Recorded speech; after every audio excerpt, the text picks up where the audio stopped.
okay, tell me this: how much does it annoy you when you you hear the music in the trailer and it's not in the final film?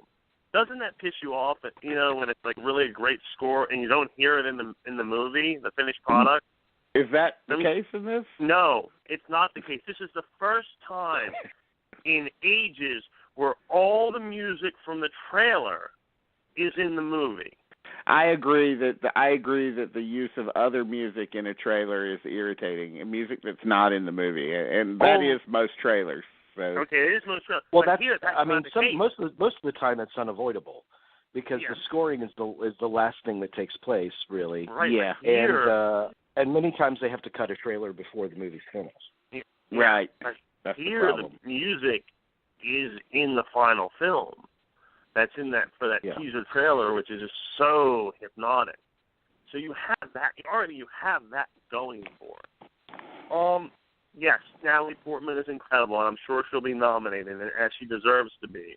It is quite a performance. Just quite a performance. But there's someone else in the movie who is not in it that much, but who is equally great, and that's John Hurt as the priest.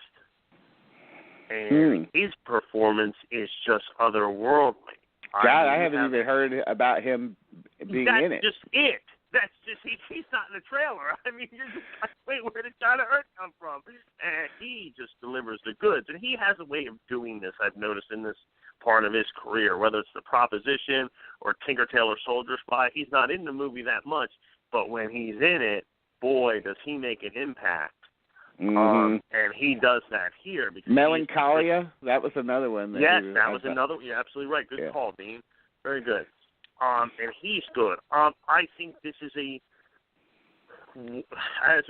could actually, there's an article waiting to be written about this in Manchester by the Sea, how we process grief.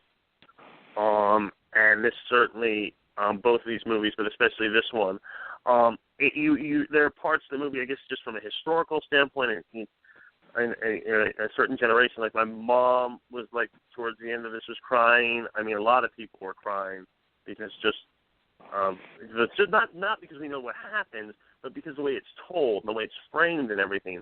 I mean, this movie, you talk about crescendo moments, there are a couple in there towards the end. And I do have to attribute that to the score.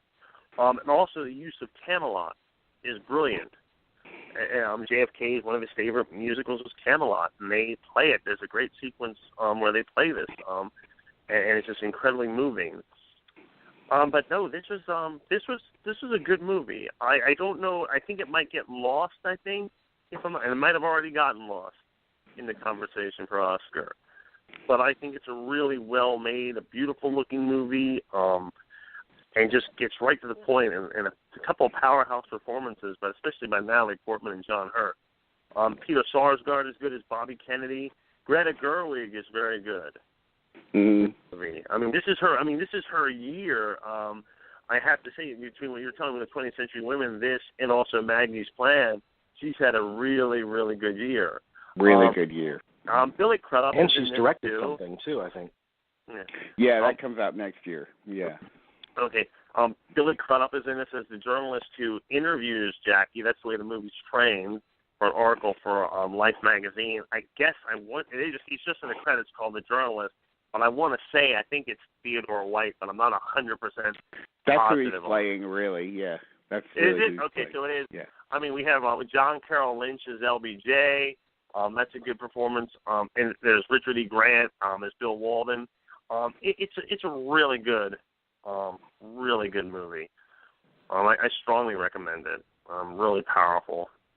Max Casella as Jack Valenti. Max Casella's in it. And then she called. I didn't know who it was. I'm testing it. This is someone I know. There's someone, and then she goes, "Well, Mr. Valenti." I was like, "Oh my God, it's Jack Valenti!" I almost shouted that out in the theater. This sold out audience. I'm like, "Oh my God, it's." There's a great article. I mean, it's a really lengthy article about the immediate aftermath of the assassination and what happened on that plane. I think Time, the website at Time, ran it. It's a great piece of journalism. I learned a lot about the goings-on of that plane, and swearing Lyndon Johnson in and what Jackie was doing throughout that entire ordeal as they flew back to Washington. And it's a wonderful, wonderful piece. But what was most haunting to me about it was just the image of just 2 hours earlier, they were walking down the steps of that plane arriving in Dallas. And then 2 hours later, they're bringing his body up on those same stairs. It's amazing. I always found it incredibly moving that she refuses to take her clothes off.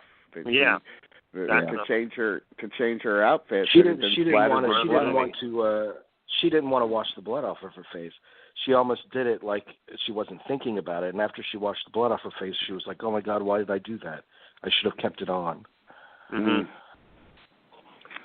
She wanted them to see what they did to him. She wanted them to see. I mean, so that's a very powerful part right there. The whole stuff on the plane and everything is obviously very powerful.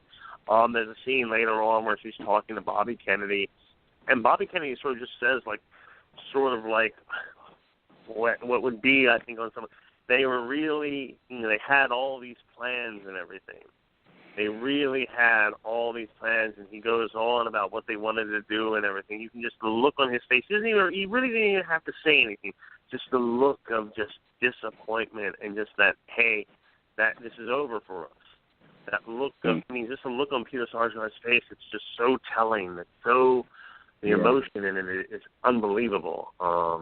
That's a powerful scene too. But no, it's a really well made movie. And then with the knowledge of the hope of it somehow continuing with him, and the knowledge that that wasn't to be either. The problem with not with the movie itself, but you're watching this movie, and obviously Jackie O is no longer with us.